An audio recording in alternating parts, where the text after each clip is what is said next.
The Miami Heat didn't show up in Game 3. Right. They weren't focused. They got ramrodded. They got beat down. They got stomped. I don't care what the final. I don't care that they pulled it to within 7. The Miami Heat got stomped in Game 3 right here in South Beach last night. They didn't show up in an NBA Finals game, which is egregious. I will remind folks, however, that the Miami Heat did lose last year, Game 3, by 36 points. And still won. Okay. And still won. Good note. So you know what? It's a good note to have. It's just a game, Skip Bayless. Mere bag of shells. It's just a mere bag of shells. It's no big deal. We're not going to repanic. We're not going to overreact. It's just one game. What? But, hold on, y'all. A couple of points that need to be made. Okay. Kawhi Leonard was the best player on the court last night. LeBron James scored 14 of the Heat's first 20 points and then spent the next 3 quarters totaling a grand total of 8 points. He seemed, and now he's not overrated, he seemed human, he seemed tired. Yeah, he all was right? very gassed. Dwayne Wade, obviously that knee is bothering him more than he let on. Chris Bosh only had 12 touches. I don't understand. Because to me, what this game comes down to is 2 people more than anybody else. There were defensive lapses. The Miami Heat seemed incapable of stopping the juggernaut that was the Miami Heat. Kawhi Leonard scored 13 points in a 17-4 run in the first quarter. Miami, in my estimation, never recovered from that. But also, your inability to stop San Antonio was bad enough.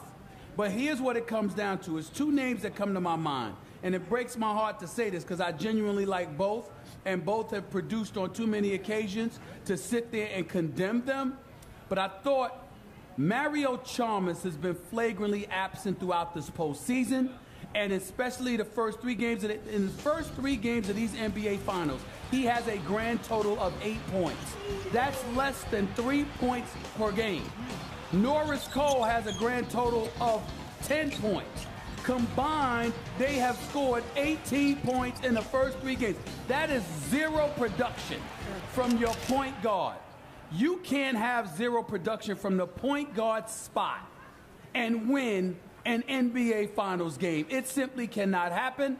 So, and to me, Eric Spoelstra continuing to put them in this game, specifically Mario Chalmers, is inexplicable to me. I think desperate times call for desperate measures, and the Miami Heat are on the verge of desperation. I think it's about that time that we at least consider that Dwayne Wade should be your starting point guard, Ray Allen should be put in the starting lineup, and we need to see more of Udonis Haslem. I need to see more of him. In that lineup, you got to go big. I'm not saying guys shouldn't play, but you got to shake up something, because let me tell y'all something right now. The Miami Heat went in 24 hours, or more specifically 48 minutes, from being in a position to control this series to being 48 minutes from the brink of legitimate elimination. The Miami Heat are in trouble. And they have to respond in Game 4, which I believe they will, by the way. But they got to do it. And you're not going to do it if you stand pat and keep doing the same things they've been doing with their personnel. The floor is yours, Skip.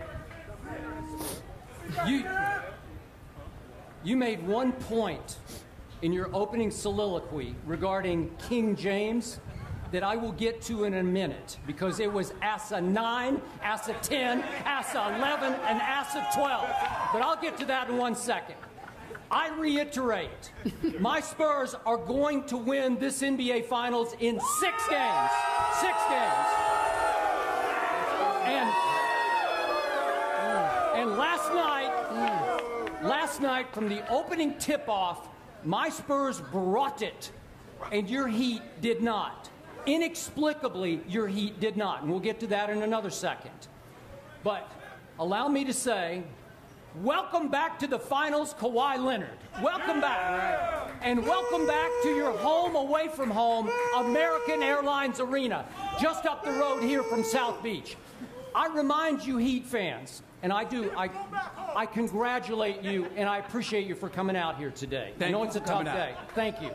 But I remind you, Kawhi Leonard in this building, in LeBron's house last year in Game 6, had 22 and 11. In Game 7, he had 19 and 16. He loves LeBron's house. And last night in the first quarter alone, all of a sudden there was a Kawhi Leonard sighting. He scored 16 points in the first quarter alone on 5 of 5 shots, and my Spurs were off to the races. But I must also confess on national TV, the third quarter last night took another year off my life, because I will be the first to admit you started doing your sing-song, chant, and I thought I was dead in the third quarter, because my Spurs, who had scored 41 in the first quarter, managed 15 points in the third quarter. And Mr. Smith, I must acknowledge to you, the leading scorer for my Spurs in the whole third quarter scored 3 points by making the one three-pointer he attempted.